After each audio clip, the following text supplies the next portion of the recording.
আমার বন্ধুগণ, এই পৃথিবীতে চলতে গেলে যাদের সাথে আপনি বন্ধুত্ব করবেন, কাদেরকে বন্ধু বানাবেন, আমার আল্লাহ তাও বলে দিলেন। আমি যাকে তাকে বন্ধু বানাইতে পারি না। আমি বন্ধু কাকে বানাবো?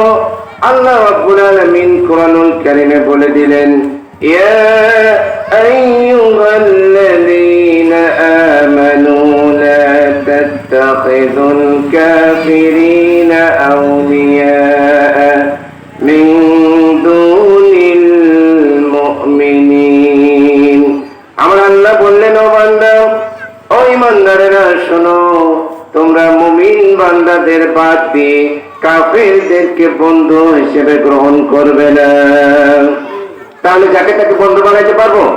আমি এটা সরাসরি কোরআনের আয়াত, মানে আল্লাহ তাআলার কথা। এ ব্যাপারে কোনো সন্দেহ আছে?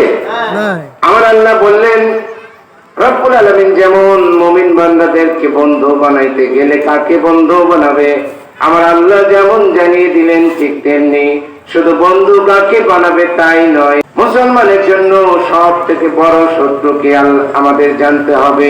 কারণ আল্লাহ রাব্বুল আলামিন কোরআনুল কারীমের মধ্যে বললেন, লাতাজিদান্না আশাদ্দান নাসি আদাওয়াতান লিল্লাযীনা আমানুল ইয়াহুদ ওয়াল্লাযীনা আশরাকু।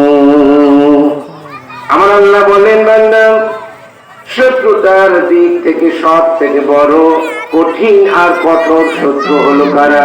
তোমাদের চিনতেই হবে। আমার আল্লাহ বললেন, আশাদ্দান নাসি আদাওয়াতান, শত্রুতার দিক থেকে সব থেকে বড় শত্রু হলো লিল্লাযীনা আমানুল ইয়াহুদ, ইহুদিরা হলো মুসলমানদের বড় শত্রু। আমার ভাইরা, কিছুদিন আগে আমরা লক্ষ্য করেছি, আমরা কিছুদিন আগেও দেখেছি ফিলিস্তিনকে কিভাবে ইহুদিরা মাটির সাথে মিশিয়ে দিয়েছে, শিশুদেরকে কিভাবে তারা হত্যা করেছে।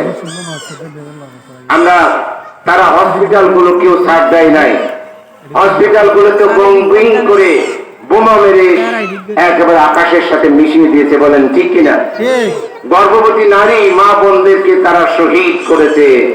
এই জন্য আমার আল্লাহ তাআলা বললেন, রব্বুল আলামিন বলেন, এই ইহুদিরা মনে রাখবা কখনো তোমার বন্ধু হবে না।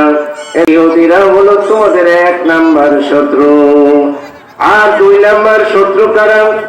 এই আয়াতের শেষাংশে আমার আল্লাহ বলে দিলেন, ওয়াল্লাযীনা আশরাকু, আর মুশরিকরা হলো তোমাদের 2 নাম্বার শত্রু। আমরা ভারতের দিকে যদি লক্ষ্য করে দেখতে পাবো কিভাবে তারা মুসলমানদেরকে তারা হত্যা করে। আমরা ভারতের দিকে যদি তাকাই, তারা দেখতে পাবো তারা মসজিদ ভেঙে মন্দির তৈরি করে, ঠিক কিনা? কিন্তু বাংলাদেশে কেমন হয়েছে যে আমরা মুসলমানেরা, বাংলাদেশে তো তারা সংখ্যালঘু, বাংলাদেশে কোন মুসলমান তাদের মন্দির ভেঙে মসজিদ করেছে এমন কোন প্রমাণ আছে? এমন দিকে করে। কিন্তু ভারতে যদি আপনি দেখেন, দেখতে পাবেন মুসলমানদেরকে তারা কিভাবে নির্যাতন করে। মসজিদে জুতা পরে ঢুকে মসজিদে মুসলমানদের তারা গুলি করে হত্যা করে, ঠিক কিনা ভাইরা? ভারতে গরু কুরবানি দেওয়ার কারণে তারা জীবন্ত পিটিয়ে মানুষকে, মুসলমানদেরকে তারা হত্যা করে। আসামে অসংখ্য মাদ্রাসাগুলো তারা বন্ধ করে দিয়েছে। তাহলে আমাদেরকে চিনতে হবে শত্রু কারা, ঠিক কিনা ভাইরা? আমার আল্লাহ বললেন, 1 নাম্বার শত্রু হলো ইহুদিরা, আর তোমাদের 2 নাম্বার শত্রু হলো মুশরিকরা। আমার বন্ধুরা, আল্লাহ রাব্বুল আলামিন আমার আল্লাহ যেমন শত্রু চিনিয়ে দিলেন, আমার আল্লাহ আবার বন্ধু কারা হবে তাও চিনিয়ে দিলেন। ও বান্দা, আল্লাহ রাব্বুল আলামিন বলেন, তোমাদের বন্ধু কারা হবে তাও চিনে নাও, আর আমার চিনানো পথ অনুযায়ী এই মানুষদেরকে তোমরা বন্ধু হিসেবে গ্রহণ করো। আমাদের বন্ধু কারা হবে? আল্লাহ রাব্বুল আলামিন কোরআনুল কারীমের মধ্যে বলে দিলেন, ইন্নামা ওয়ালিয়ুকুমুল্লাহু ওয়া রাসূলুহু ওয়াল্লাযীনা يقيمون الصلاة ويؤتون الزكاة وهم راكعون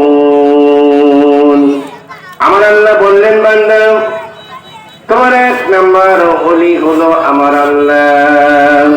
যদি বান্দা এক নম্বরে ওলি বানাইতে পারো আমার আল্লাহকে, ও বান্দা মনে রাখবা আল্লাহ যদি তোমার বন্ধু হয়ে যায় তোমার কোনো দুশ্চিন্তা থাকবে নাকি, তোমার কোনো ভয়ের কারণ থাকবে নাকি, আমার কোনো ডিপ্রেশন থাকবে নাকি? বলো, তোমার কোনো ভয়ের কারণ নাই। তাহলে আমার আল্লাহর পরিভাষায় এক নাম্বার বন্ধু হলেন আমার আল্লাহ। আমার ভাইরা, এরপরে বন্ধু দুই নম্বরে বন্ধুকে, দুই নম্বরে বন্ধু হলো রাসূল, দুই নম্বরে বন্ধু হলো আমার রাসূল। তাহলে এক নম্বর বন্ধু হলো আমার আল্লাহ রাব্বুল আলামিন, আর দুই নম্বরে বন্ধু হলো আমার রাসূল। এ ব্যাপারে কোনো মতভেদ আছে? কারো প্রশ্নও নাই যে আমার আল্লাহ এবং আমার রাসূল হলো আমাদের বন্ধু। এরপরে তিন নম্বরে বন্ধু হলো والذين آمنوا, তিন নাম্বার বন্ধু হলো ইমানদারেরা। এখন একটু প্রশ্ন আসতে পারে, তিন নাম্বার বন্ধু হলো ইমানদারেরা। প্রশ্ন হলো তাহলে ইমানদার কারা তা তো আমাদের চিনতে হবে। ইমানদার কারা এটার প্রশ্ন আসতে পারে কিনা বলেন?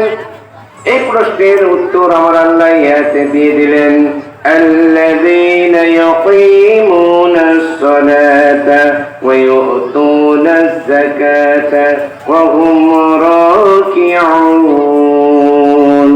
আমার আল্লাহ বললেন বান্দা ঈমানদার তো তারাই যারা يقيمون الصلاة, সালাত কায়েম করবে, ويؤتون الزكاة, যাকাত আদায় করবে, আর রুকুকারীদের সাথে রুকু করবে। তাহলে ইমানদার কারা আমরা চিনতে আর অসুবিধা আছে? এই কয়টা পয়েন্ট যদি থাকে তাহলে সে ইমানদার।